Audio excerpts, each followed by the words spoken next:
Toda a gente gostava de ter uma condição financeira melhor, que tipicamente envolve ter mais dinheiro poupado. É frequente, no entanto, na correria do dia-a-dia, não se despender um minuto que seja a pensar numa maneira de atingir esse objetivo, a planear como poupar mais ou até mesmo a executar uma estratégia já idealizada, talvez porque dá demasiado trabalho. E simplesmente pela incapacidade de dedicar um bocadinho de tempo num mês ou numa semana a este assunto, podem estar a passar ao lado muitas oportunidades, umas mais simples, outras mais ousadas, para de um modo saudável e equilibrado se juntar mais dinheiro. Precisamente por isso, reuni neste vídeo 36 dicas para poupar, mesmo com um salário baixo, que incluem desde métodos mais óbvios até formas de pensar estruturais e que talvez nunca tenham considerado. A par de um foco no aumento dos rendimentos, através da fortificação do nosso conjunto de habilidades, encontrar meios de poupança que se enquadrem no nosso perfil nunca foi mais importante na busca por uma vida mais tranquila do que hoje. Ainda assim, a verdade é que para uma grande maioria das pessoas que simplesmente não consegue acomodar períodos de reflexão na sua agenda, várias ideias para guardar mais dinheiro podem não ser imediatamente óbvias e exigem um olhar mais atento ou até uma abordagem mais criativa. Foi a pensar nisso que me decidi sentar, refletir, mergulhar horas em fóruns online e livros e juntei 36 ideias aplicáveis a 8 diferentes categorias que no mínimo poderão causar alguma reflexão ou despoltar a descoberta de outras estratégias mais aplicáveis ao caso individual de cada pessoa. Porque, claro, nem todas estas sugestões são execuíveis ou fazem sentido para toda a gente e isso está completamente ok. Não reinventei a roda, não descobri 36 métodos revolucionários de poupança, quis apenas reunir muito do que existe e considerei que poderia ser aplicável à nossa realidade portuguesa num mesmo sítio e criar este pequeno repositório de fácil consulta. Não devem tomar nada do que for dito ao longo deste vídeo como uma recomendação de investimento, não sou consultor financeiro. Posto isto, adotar qualquer uma destas dicas sem as integrar numa estratégia assente nos pilares de uma boa gestão financeira, pouco ou nada adianta. E quais são eles? Perguntam e bem. Em primeiro lugar, ter consciência de quanto se gasta, depois planear quanto se deveria estar a gastar, definir um objetivo claro e proteger o que se poupou. Na teoria é tão simples quanto isto. Ter consciência de quanto se gasta porque muitas vezes não temos noção de para onde está a ir o nosso dinheiro e sem esse controlo, sem um registro mais ou menos detalhado consoante a preferência de cada pessoa, escapam as surpresas e consequentes oportunidades de corte nunca antes analisadas. Planear quando se deveria estar a gastar porque convém garantir que os recursos são alocados conscientemente e de um modo eficiente, assegurando que as despesas essenciais estão cobertas e que há espaço para poupanças regulares. Definir um objetivo claro porque ter a razão pela qual se está a construir qualquer fundo de maneio em mente dá um grau de motivação superior, conferindo mais sentido a cada pequeno esforço e facilitando a manutenção da disciplina necessária. E por fim, proteger o que se poupou porque deixar o dinheiro parado é insuficiente. É essencial encontrar maneiras de estacionar o capital por forma a, pelo menos, evitar a sua erosão gradual causada pela inflação. O que eu quero dizer com isto é que deixando o dinheiro parado no banco ou debaixo do colchão, pode perder valor com o tempo devido ao aumento generalizado dos preços dos bens e serviços, ocorrer a chamada diminuição do poder de compra. Simplificando o conceito, hoje um saco de compras custa, por exemplo, 50 euros e anualmente este número tende a aumentar. Se eu tiver uma nota de 50 euros, este ano consigo comprar o saco. Daqui a 5 anos, provavelmente não, a não ser que aplique o capital em instrumentos financeiros que gerem um retorno igual ou superior à taxa a que o dinheiro desvaloriza. Claro que ao investir, o capital está em risco na medida em que o valor dos ativos pode subir ou descer, sendo possível obter de volta menos do que o inicialmente aplicado. Agora, o que acontece é que há uma relação entre o risco e o potencial de retorno destes ativos. Quanto mais baixo for o seu potencial de retorno, inferior tenderá o risco a ser. Então, se o objetivo for apenas acompanhar o ritmo da inflação, não faz sentido correr riscos desnecessários e por isso se optam por aplicações como obrigações, um pouco menos arriscado QMMFs e ainda menos depósitos bancários. Estes QMMFs são nada mais, nada menos que fundos qualificados do mercado monetário, tecnicamente tidos em conta como ativos seguros, sendo tomados por alguns governos como equivalentes de dinheiro. Atribui-se esta denominação aos fundos de qualificados porque cumprem critérios e regulamentos específicos estabelecidos pelas autoridades financeiras que permitem que sejam considerados como equivalentes de caixa, estando sujeitos a um maior controle regulamentar que impõe normas de qualidade mais elevadas do que a outros fundos do mercado monetário. Ou seja, são frequentemente encarados como relativamente líquidos e estáveis, o que os torna comparáveis a dinheiro, mas não são o mesmo que ter dinheiro numa conta bancária porque o seu valor pode flutuar ligeiramente e o risco de perda pode existir, embora baixo. A Trading 212, o patrocinador deste vídeo, remunera os fundos em euro não investidos depositados na conta de investimento a 4,2% ao ano à data em que o vídeo foi escrito,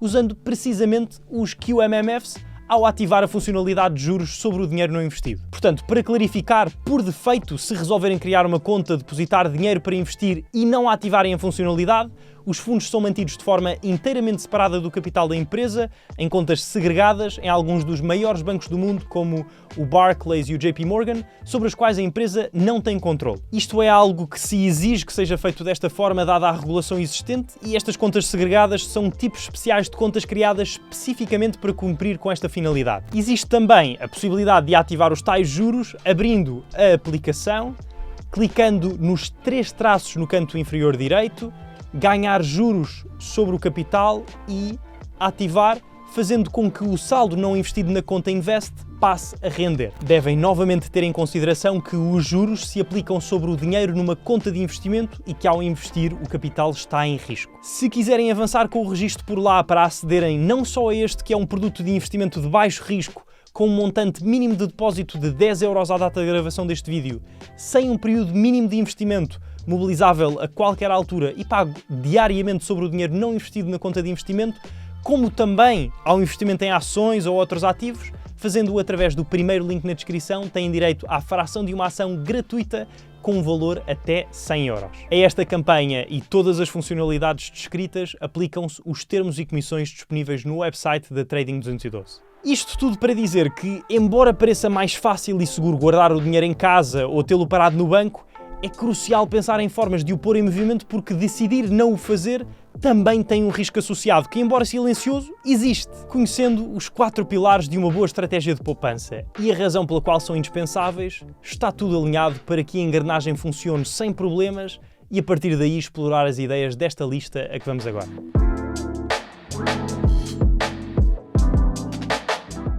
Fiz a divisão dos 36 itens em 8 categorias: banca e seguros, habitação e utilidades, alimentação, supermercado, vestuário, transporte, saúde e entretenimento e lazer. Convido-vos a considerar cada sugestão com uma mente aberta e a adaptá-las conforme necessário, relembrando que devem ser tomadas apenas como um ponto de partida em bruto que poderá depois ser adotado conforme as necessidades e circunstâncias individuais. Comecemos pela banca e seguros. 1.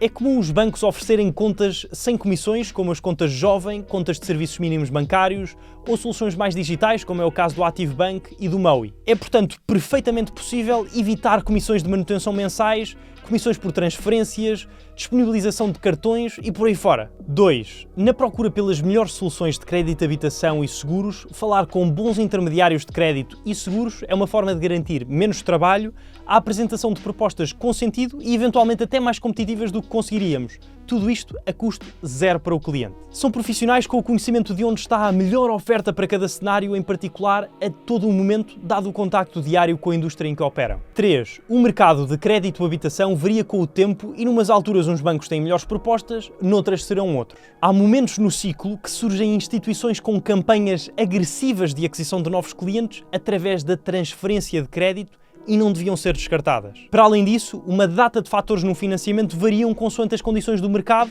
e pode ser possível reduzir a prestação mensal com o banco com quem contratamos o crédito, renegociando seguros, comissões, o spread, o prazo, o tipo de taxa, há muito por onde mexer. 4. Todos os contratos de crédito ou habitação com taxa variável têm períodos de revisão de taxa consoante o tipo escolhido, a 3 meses, 6 ou 12. É crucial verificar a prestação nesses períodos de transição e perceber se, entretanto, o spread não aumentou por se estar a falhar com alguma venda associada facultativa ou condição específica como a domiciliação do ordenado. Já me aconteceu por distração e é só perder dinheiro sem necessidade. 5. É importante rever regularmente os contratos de seguros, sejam de vida, multirriscos, saúde ou automóvel, para assegurar que se estão a obter as coberturas certas pelo melhor preço. Conferir se pagar a pagar por coberturas desnecessárias, ir ajustando os contratos de acordo com as necessidades atuais e renegociar os prémios sempre que surja a ocasião. Quanto a habitação e utilidades. 6. A indústria das telecomunicações funciona por norma com períodos de fidelização de 24 meses. E a verdade é que as operadoras focam grande parte dos incentivos tanto na aquisição de novos clientes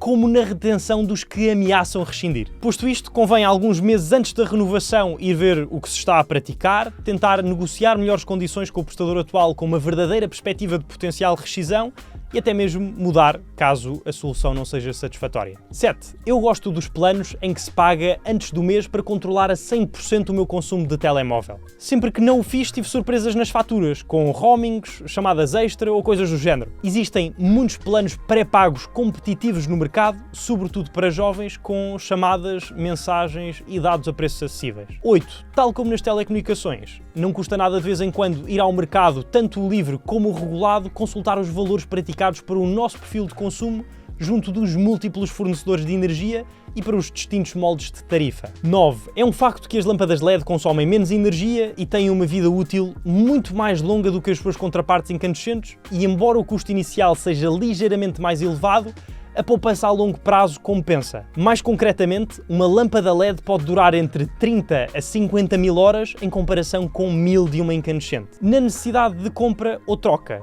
a escolha é fácil. 10. Embora o custo inicial de eletrodomésticos mais eficientes possa ser mais elevado, a poupança na conta de eletricidade a longo prazo compensa o investimento porque os consumos podem ser bastante inferiores. Sugiro uma vista de olhos no terceiro link da descrição, que é um artigo do Idealista sobre isso. Virando a página para alimentação. 11. Com uma emenda semanal faz-se uma lista de compras precisa e contorna-se a compra de alimentos desnecessários ou em excesso. Sabe-se exatamente o que é preciso comprar, deixam de acontecer refeições caras não planeadas, compras impulsivas e diminui o desperdício que se reflete em poupança. 12. Não contabilizando com o fator tempo, e sobretudo nas grandes cidades, comer em restaurantes, mesmo nos de centro comercial ou que servem diárias, fica mais caro do que preparar em casa e levar para o trabalho. Por exemplo, preparar um almoço caseiro em volume pode custar entre 2 a 3 euros, enquanto uma refeição num restaurante pode facilmente ir aos 10 a 15 euros. 13. Na minha visão, para além de uma simples redução do número de vezes que se come fora, uma ótima maneira para manter os gastos nesta categoria sob controle é ir comer com um limite definido, para aproveitar na mesma, mas gastando de forma intencional. 14. As épocas em que comi mais barato na vida foi a usar a aplicação Too Good To Go, que oferece refeições e alimentos a preços reduzidos que estão a expirar ou que são disponibilizados fora de horários convencionais porque vão para o lixo de restaurantes e supermercados. É especialmente útil em grandes cidades, mas a oferta já se estende um pouco por todo o território. 15. As cápsulas de café são mais caras que o grão. Uma máquina de café em pó são 40 euros, mais um moinho elétrico para moer o grão são 11,5 euros. Assumindo que cada expresso leva 7 gramas de pó, 1 kg de café em grão do continente, que são 6,5 euros, dá para 142 chávenas, ou seja, 5 cêntimos por café, versus as cápsulas do continente que começam nos 18 cêntimos. O investimento inicial em equipamento dilui-se ao longo de 400 cafés e a partir daí é uma poupança de 13 cêntimos por café. Para quem bebe 2 por dia, significa 95 euros por ano. Relativamente ao supermercado. 16. Com uma lista de compras, deixam de se trazer coisas desnecessárias por impulso e evitam-se esquecimentos que provocam gastos de tempo ou até de combustível, tendo lá a voltar mais cedo do que o suposto. 17. Quando estamos com fome, tendemos a comprar mais. Há N estudos sobre isto. A solução é não ir às superfícies até a gula estar saciada. 18. O preço total é uma métrica irrelevante para fazer comparações entre produtos. Se tenho 2 pacotes de bolachas na mão, um maior do que o outro, mesmo que o maior seja mais caro, pode ser a melhor compra porque cada bolacha que lá está dentro pode custar menos. Daí que a comparação de preço por quilo ou unidade seja mais correta. 19. Mais do que se imagina, é frequente pagar-se um premium apenas pela marca para 2 artigos exatamente iguais. Há milhares de bens fabricados pelos mesmos produtores das marcas famosas, mas com embalagens diferentes. Um exemplo disso que tenho fresco na cabeça é o queijo de São Jorge, com cura de 7 meses da marca Continente, que quando fui à fábrica este ano, percebi que a única diferença é literalmente o embrulho. O preço da marca branca é 16,98 € o quilo e da original é 18,23 €. Passando para o vestuário. 20. Eu penso no preço da roupa não em absoluto, mas dividindo-o pelo número estimado de utilizações. Sei, por exemplo, que uns sapatos me duram 4 meses de utilização diária e intensiva. Então, se tiverem um preço de 90 €, custam, na verdade, 75 cêntimos por dia. Depois reflito se esse valor é justificável para o meu caso e se vale a pena a compra. Outro cenário é um investimento num bom casaco que pode parecer caro inicialmente, mas se for de bons materiais e durar 8 anos, assumindo que se usa pelo menos 50 vezes por ano, fica muito mais racional a decisão de avançar. 21. Ligado ao ponto anterior, para prolongar o período em que uma peça é utilizável, faz sentido optar por peças intemporais e de qualidade ao invés de modas passageiras. 22. Pressupondo que se optou pela estratégia que acabei de referir, o passo lógico seguinte é utilizar serviços de costura para pequenos ajustes ou reparos, porque pode, eventualmente, não sempre,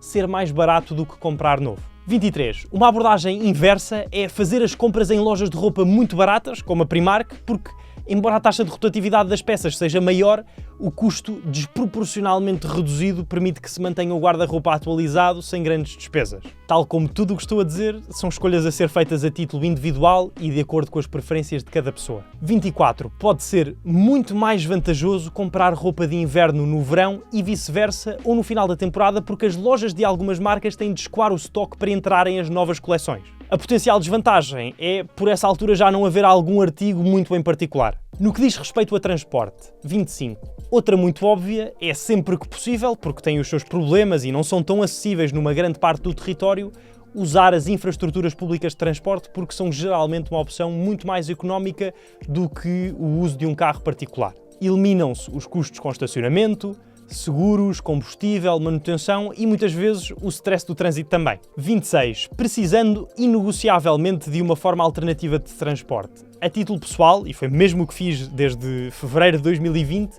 uma moto surge como uma opção muito mais económica, ainda que com as suas potenciais desvantagens, nomeadamente de carga, proteção e conforto. Consomem em média menos combustível, são mais baratas de segurar e manter. Nas cidades, a facilidade com o estacionamento é impagável e o tempo no trânsito também não tem nada a ver. 27. Se um carro for imperativo, há que considerar comprar um em segunda mão no mercado nacional ou até mesmo importando. Os novos perdem uma parte significativa do seu valor nos primeiros anos e essa curva de desvalorização vai se tornando cada vez menos acentuada ao longo do tempo, claro que dependendo do modelo. 28. Utilizar aplicações ou websites como o Mais Gasolina para encontrar os postos com o combustível mais barato nas redondezas. Falando de saúde, 29. Uma das formas mais diretas e eficientes para poupar dinheiro e melhorar a saúde, ainda que controversa e totalmente dependente da vontade de cada pessoa, é não fumar ou reduzir significativamente o consumo de tabaco. É caro, aumenta o risco do desenvolvimento de doenças graves que podem resultar em despesas elevadas. É certo que é mais fácil falar e a quem quiser deixar desejo boa sorte. 30. Muitos seguros de saúde oferecem serviços de atendimento online gratuitamente que permitem a consulta de um médico sem sair de casa, poupando tempo e dinheiro em deslocações. Para questões que não envolvam a necessidade de observação, pode ser algo a considerar. 31. É crucial compreender por completo a cobertura do seguro de saúde contratado. Um caso concreto, há alguns seguros que reembolsam uma parte dos custos, mesmo quando os serviços são prestados por instituições ou profissionais fora da sua rede de parcerias. 32. Em muitos países, incluindo Portugal, quem dá sangue tem uma isenção do pagamento de taxas moderadoras no Serviço Nacional de Saúde e beneficia de estacionamento gratuito em alguns hospitais por determinado período. Finalizando com entretenimento e lazer. 33. Há todo um mundo de coisas a fazer por diversão, fora de casinos ou sites de apostas, que para além de serem projetados para beneficiar a casa, sobretudo os ilegais, numa grande maioria dos jogos criam maus hábitos financeiros